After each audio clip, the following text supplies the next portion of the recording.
നമസ്കാരം പ്രിയമുള്ളവരെ, ആസാദിയുടെ global news ഡെസ്കിലേക്ക് എല്ലാ മാന്യപ്രേക്ഷകരെയും സ്വാഗതം ചെയ്യണം. ഞാൻ കഴിഞ്ഞ ദിവസങ്ങളിൽ ഹ്യൂമൻ ട്രാഫിക്കിങ്ങിനെ കുറിച്ച് ഇങ്ങനെ പഠിച്ചുകൊണ്ടിരിക്കുകയായിരുന്നു. അപ്പോഴാണ് വളരെ വിചിത്രവും അതോടൊപ്പം ഹൃദയഭേദകവുമാകുന്ന ഒരു വാർത്ത കണ്ടത്. ചൈനയിലെ പ്രോസ്റ്റിറ്റ്യൂഷനെ കുറിച്ചുള്ള വാർത്തകൾ പഠിക്കുമ്പോൾ, അങ്ങനെ പഠിക്കുവാൻ കാരണം ചൈന ഒരു കമ്മ്യൂണിസ്റ്റ് രാജ്യമാണ്, ഏത്തിസ്റ്റ് രാജ്യമാണ്. അറിയാനൊരു കൗതുകം, ഒരു നിരീശ്വരവാദ രാജ്യത്ത്, ചൈനയെപ്പോലെ ഒരു കമ്മ്യൂണിസ്റ്റ് രാജ്യത്ത് പ്രോസ്റ്റിറ്റ്യൂഷനെ തടയാനുള്ള നടപടികൾ എങ്ങനെയാണ്? അതോ അത് കയറൂരി വിട്ട ഒരു അനുഭവമാണോ? ഇതൊക്കെ പഠിക്കാൻ ശ്രമിക്കുമ്പോൾ എനിക്ക് കിട്ടിയ ചില ഇൻഫർമേഷൻസ്, ചൈനയിൽ പ്രോസ്റ്റിറ്റ്യൂഷൻ ഇല്ലീഗലാണെങ്കിലും ഏറ്റവും കൂടുതൽ ഈ ഹ്യൂമൻ ട്രാഫിക്കിങ്, അതായത് സ്ത്രീകളെ നിയമവിരുദ്ധമായിട്ട് ട്രാഫിക് ചെയ്തുകൊണ്ട് ചൈനയിലേക്കാണ് കൊണ്ടുപോകുന്നതെന്നും മാത്രമല്ല, ആ പെൺകുട്ടികളിൽ പലരും അവിടെയുള്ള വേശ്യാലയങ്ങളിലോ മറ്റ് ഈ പറഞ്ഞ അവിടുത്തെ ബാറുകളുണ്ട്, ബാറുകളിലോ ഒക്കെ അടിമകളായി പോകുന്നു. ഈ വാർത്ത എന്നെ ഞെട്ടിക്കാൻ പ്രധാന കാരണം എനിക്ക് കിട്ടിയ ഒരു വിവരമാണ്. ഇങ്ങനെ ട്രാഫിക് ചെയ്യുന്ന പെൺകുട്ടികളിൽ ഒരു നല്ലൊരു സംഖ്യ പാകിസ്ഥാനിലെ ക്രിസ്ത്യൻ പെൺകുട്ടികളാണ്. അതെൻ്റെ ഹൃദയത്തെ തകർത്തു.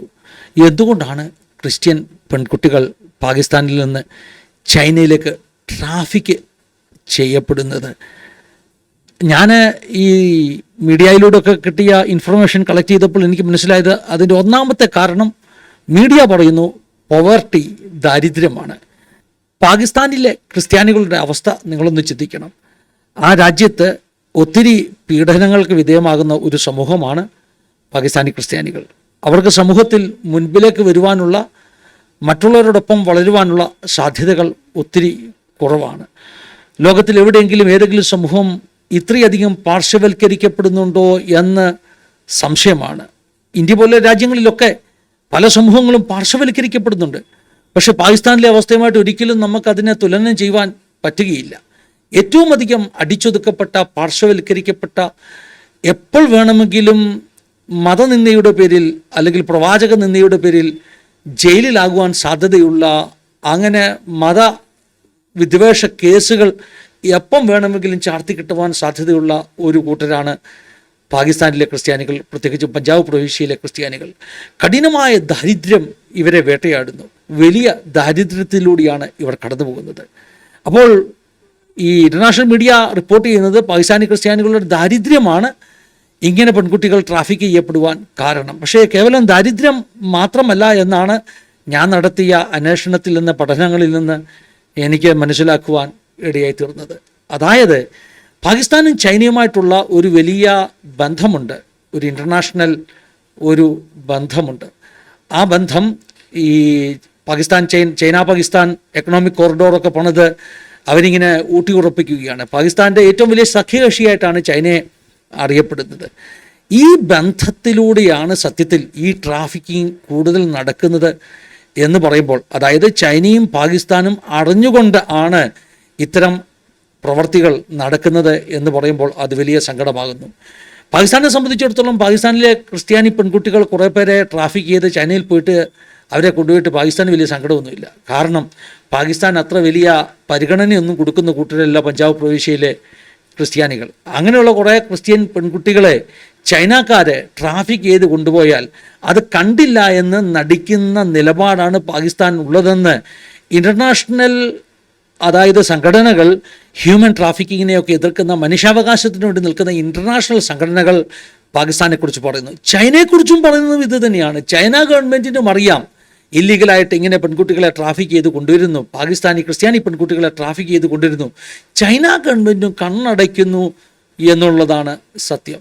വിക്കിപീഡിയയിൽ ഞാൻ കണ്ട ഒരു സ്റ്റേറ്റ്മെൻറ്റ് ഇങ്ങനെയാണ്: പാകിസ്ഥാനും ചൈനയും തമ്മിലുള്ള ബന്ധം വഷളാകാതിരിക്കാൻ വേണ്ടി ചൈന ഗവൺമെൻറ്റും ഈ വിഷയങ്ങൾ കണ്ടില്ല എന്ന് നടിക്കുന്നു. എന്ന് പറഞ്ഞാൽ നൂറുകണക്കിന് പെൺകുട്ടികളെയാണ് കഴിഞ്ഞ 10-12 വർഷങ്ങൾ കൊണ്ട് പാകിസ്ഥാനിൽ നിന്ന് ട്രാഫിക് ചെയ്ത് ചൈനയിലേക്ക് കൊണ്ടുപോയിട്ടുള്ളത്.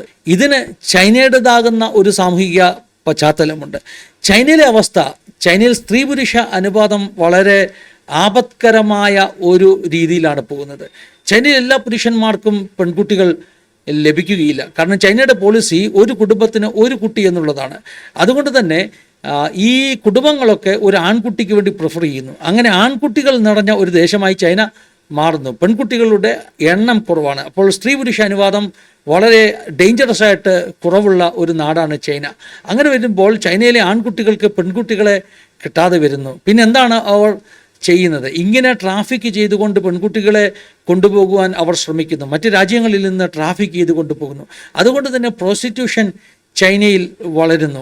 ഏറ്റവും സങ്കടകരമായ കാര്യം, പാകിസ്ഥാനിൽ നിന്ന് വല വിരിച്ച് നമ്മുടെ പെൺകുട്ടികളെ പിടിച്ചിട്ട് അവരെ ചൈനയിൽ കൊണ്ടുപോയി ഒന്നിൽ ഏതെങ്കിലും ഒരു വേശ്യാലയത്തിന് വിൽക്കുന്നു, അല്ലെങ്കിൽ ബാറിന് വിൽക്കുന്നു, അല്ലെങ്കിൽ ഞാൻ വാർത്തകളിലൂടെ വായിച്ചത് ഈ പെൺകുട്ടികളെ ഭർത്താക്കന്മാർ നിർബന്ധിതമാകുന്ന ബലാത്സംഗ പ്രക്രിയയ്ക്ക് വിധേയമാക്കുന്നു. എത്ര കഷ്ടകരമാണ്. അവസാനം ചില പാകിസ്ഥാനി ക്രിസ്ത്യാനി പെൺകുട്ടികൾ അവിടുന്ന് രക്ഷപ്പെട്ട് പാകിസ്ഥാനിൽ തിരിച്ചോടി വന്ന ചരിത്രമൊക്കെയുണ്ട്. BBC പോലെയുള്ള വാർത്താമാധ്യമങ്ങളൊക്കെ അത് റിപ്പോർട്ട് ചെയ്തിരിക്കുന്നു. സംഭവങ്ങൾ നടക്കുന്ന ഇങ്ങനെയാണ്.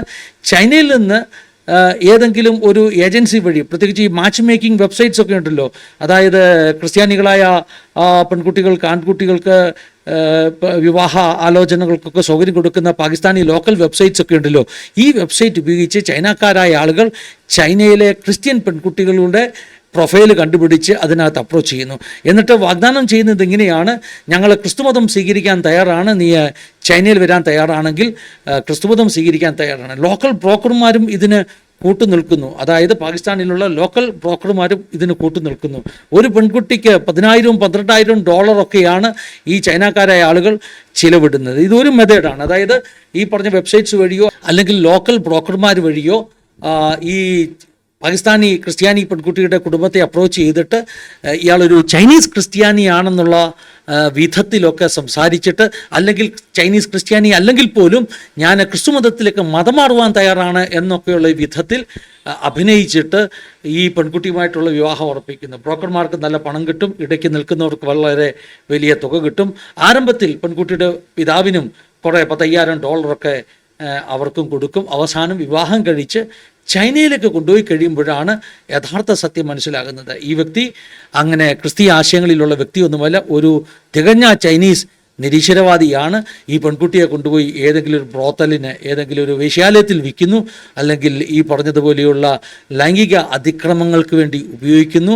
ആ പെൺകുട്ടിക്ക് പിന്നെ പ്രാർത്ഥിക്കുവാനോ മറ്റുള്ള സ്വാതന്ത്ര്യം കാണത്തില്ല, പരാതിപ്പെടുവാൻ എങ്ങും കഴിയില്ല. ചൈന ഗവൺമെൻറ് കണ്ണടയ്ക്കുന്നു, കാരണം പാകിസ്ഥാനുമായിട്ടുള്ള നല്ല ബന്ധം നിലനിർത്തണം. പാകിസ്ഥാൻ ഗവൺമെൻറ് കണ്ണടയ്ക്കുന്നു, കാരണം അവർക്കും ചൈനയുമായിട്ടുള്ള ബന്ധം നിലനിർത്തണം. അപ്പോൾ ചൈനയും പാകിസ്ഥാനുമായിട്ടുള്ള നയതന്ത്ര ബന്ധത്തെ ഊട്ടി ഉറപ്പിക്കുന്ന ഘടകങ്ങളായി പാകിസ്ഥാനിലെ ഇത്തരം ഈ പറഞ്ഞ ചതിക്കപ്പെടുന്ന ബ്രൈഡ്സ്, അങ്ങനെയുള്ള പെൺകുട്ടികൾ അങ്ങനെ നയതന്ത്ര ബന്ധത്തെ ഊട്ടിയുറപ്പിക്കുന്ന ഘടകങ്ങളായി മാറുന്നു എന്ന് പറയുമ്പോൾ എത്ര സങ്കടകരമാണ് അതിന് നമ്മുടെ ക്രിസ്തീയ പെൺകുട്ടികൾ വിധേയമാകുന്നു എന്ന് പറയുന്നത്. ഇന്ത്യയിലൊരു ലവ് ജിഹാദ് ഒക്കെ ഇല്ലേ?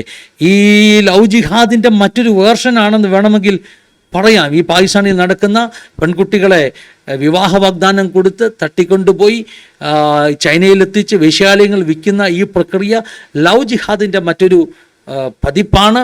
അത് പാകിസ്ഥാനും ചൈനയുമുള്ള നയതന്ത്ര ബന്ധത്തെ തന്നെ നിലനിർത്തുവാൻ വേണ്ടി ഇങ്ങനെയുള്ള കാര്യങ്ങൾ അവർ രഹസ്യമായിട്ട് വെക്കുന്നു, അല്ലെങ്കിൽ അതിന് മൗന അനുവാദം കൊടുക്കുന്നു എന്ന് ഇൻ്റർനാഷണൽ മീഡിയ തന്നെ റിപ്പോർട്ട് ചെയ്യുന്നു. മറ്റൊരു രീതി സാധാരണയായിട്ട് കണ്ടുവരുന്നത്, ഈ പറഞ്ഞ ചൈനയും പാകിസ്ഥാനും തമ്മിലുള്ള വലിയ കരാറുകളുണ്ട്, വലിയ പ്രൊജക്റ്റുകൾ ചൈന പാകിസ്ഥാനിൽ ചെയ്യുന്നു. പാകിസ്ഥാൻ്റെ ഡെവലപ്മെൻറ്റിന് വേണ്ടി റോഡുകൾ, അതുപോലെ തന്നെ ഈ പറഞ്ഞ ചൈന പാകിസ്ഥാൻ എക്കണോമിക് കോറിഡോർ പോലെയുള്ള വലിയ പ്രൊജക്റ്റുകൾ ചെയ്യുന്നു. അതുകൊണ്ട് തന്നെ ചൈനയിൽ നിന്ന് ഒത്തിരി ആളുകൾ ജോലിക്കാരായിട്ട് പാകിസ്ഥാനിലേക്ക് വരുന്നു. ഈ പ്രൊജക്റ്റുകളിലൊക്കെ വർക്ക് ചെയ്യാൻ ഒത്തിരി ചൈനക്കാർ പാകിസ്ഥാനിലേക്ക് വരുന്നു. അപ്പോൾ ഈ പാകിസ്ഥാനികൾ ഈ ചൈനക്കാരെ കാണുന്നത് എങ്ങനെയാണെന്നറിയുമ്പോൾ ഭയങ്കര ഉന്നത ജാതന്മാരെ പോലെയാണ്. വലിയ പണക്കാർ, വലിയ ധനാഢ്യന്മാരായ ആളുകൾ, ചൈനക്കാർ വലിയ റെസ്പെക്റ്റോടു കൂടിയാണ് ഈ പാകിസ്ഥാനികൾ ഈ വരുന്ന ചൈനക്കാരെ കാണുന്നത്. അതുകൊണ്ട് തന്നെ സ്വാഭാവികമായിട്ടും പാകിസ്ഥാനിലെ ക്രിസ്തീയ പെൺകുട്ടികൾ മാത്രമല്ല, ചിലപ്പോഴൊക്കെ മുസ്ലിം പെൺകുട്ടികൾ പോലും ഈ ചൈനയിൽ നിന്ന് പാകിസ്ഥാനിലേക്ക് ജോലിക്ക് വരുന്ന ആളുകളുടെ വലയിൽ വീഴുന്നു എന്നാണ് നമ്മൾ കേൾക്കുന്നത്. മാത്രമല്ല ഇങ്ങനെ വരുന്ന ചൈനക്കാരായ ആളുകൾ ഈ ക്രിസ്ത്യൻ പെൺകുട്ടികളെ ടാർഗറ്റ് ചെയ്യുന്നു. അവരുടെ വീടുകളിൽ ചെന്നിട്ട് ചൈനയിലുള്ള ആരുടെയെങ്കിലും ഒരാളുടെ ഫോട്ടോ കാണിച്ചിട്ട് ഇയാൾ ചൈനയിലെ വലിയ ധനാഢ്യനായ മനുഷ്യനാണ്, അയാൾക്കൊരു പെൺകുട്ടിയെ വേണം വിവാഹം കഴിക്കുവാൻ എന്നൊക്കെയുള്ള പ്രലോഭനങ്ങൾ കൊടുത്തിട്ട് വലിയ ധനികനാണെന്നൊക്കെ പറഞ്ഞൊപ്പിച്ചിട്ട് ഈ വരുന്ന ചൈനക്കാരായ ആളുകൾ തന്നെ ചൈനയിലുള്ള ഏതെങ്കിലും ആളുകളുടെ പേരൊക്കെ പറഞ്ഞ് ഈ വ്യക്തി ക്രിസ്ത്യാനിയാകാൻ തയ്യാറാണ് അല്ലെങ്കിൽ ക്രിസ്ത്യാനിയാണ് എന്നൊക്കെ പറഞ്ഞ് ഈ പെൺകുട്ടികളെ വശീകരിച്ച് അവരുടെ മാതാപിതാക്കളെ പറഞ്ഞ് സമ്മതിപ്പിച്ച് പാകിസ്ഥാനിൽ വെച്ച് വിവാഹങ്ങളൊക്കെ നടത്തുന്നു. അതായത് പാകിസ്ഥാനിലെ ക്രിസ്തീയ സമൂഹത്തിൻ്റെ ഇടയിലുള്ള എല്ലാ കൾച്ചറൽ ആ കാര്യങ്ങളൊക്കെ ഫോളോ ചെയ്തുകൊണ്ടാണ് വിവാഹം. അതുകൊണ്ട് പെൺകുട്ടിയുടെ വീട്ടുകാർക്കൊക്കെ വലിയ ഒരു വിശ്വാസവും മതിപ്പും ഒക്കെ ഉളവാക്കുന്നു ഈ ചൈനീസ് വരന്മാരെ കുറിച്ച്. പക്ഷേ പിന്നീട് ആണ് അറിയുന്നത്, പെൺകുട്ടിയെ അങ്ങ് ചൈനയിൽ കൊണ്ടുപോയി കഴിയുമ്പോഴാണ് അറിയുന്നത് വലിയ ചതിവ് സംഭവിച്ചിരിക്കുന്നു, വലിയ വഞ്ചന സംഭവിച്ചിരിക്കുന്നെന്ന് പിന്നീടാണ് അറിയുന്നത്. ഒരുപക്ഷെ ഇതിൻ്റെ പിന്നിൽ വലിയ റാക്കറ്റുകൾ, ഇതിൻ്റെ പിന്നിൽ വലിയ ഹ്യൂമൻ ട്രാഫിക് റാക്കറ്റുകൾ തന്നെ ഉണ്ട്. പക്ഷേ സങ്കടകരമാണ്, ഇതിനൊക്കെ വിധേയരാകുന്നത് നമ്മുടെ ക്രിസ്ത്യൻ പെൺകുട്ടികളാണ്. മാത്രമല്ല ദാരിദ്ര്യമാണ് അതിനൊരു കാരണമെന്ന് പറയുമ്പോൾ അത് നമ്മളെ വേദനിപ്പിക്കുന്നു. ഇവിടെ എനിക്ക് ഒരു വാൽകഷ്ണം പോലെ പറയാനുള്ളത്, ഇന്ത്യയിലും ദരിദ്രമാകുന്ന സാമൂഹ്യ സാഹചര്യങ്ങളിലൂടെ കടന്നു പോകുന്ന ഒത്തിരി ദളിത് ക്രിസ്ത്യൻസ് ഉണ്ട്. അവരിന്ന് അനുഭവിക്കുന്ന പീഡനം, വ്യഥകൾ, വഞ്ചനകൾ ഒക്കെ അത് നമ്മളെ ഭയപ്പെടുത്തുന്നു. പ്രാർത്ഥന മാത്രമല്ല, ദരിദ്രരോട് കരുണ കാണിക്കേണ്ട ഒരു വലിയ ഉത്തരവാദിത്വം എല്ലാ ദൈവ വിശ്വാസികൾക്കും ക്രൈസ്തവനുമുണ്ട് എന്ന് ഓർപ്പിച്ചുകൊണ്ട് ഈ ന്യൂസ് ബുള്ളറ്റിൻ ഇവിടെ അവസാനിപ്പിക്കുകയാണ്. ദൈവം എല്ലാവരെയും സഹായിക്കട്ടെ, അനുഗ്രഹിക്കട്ടെ. God bless you all.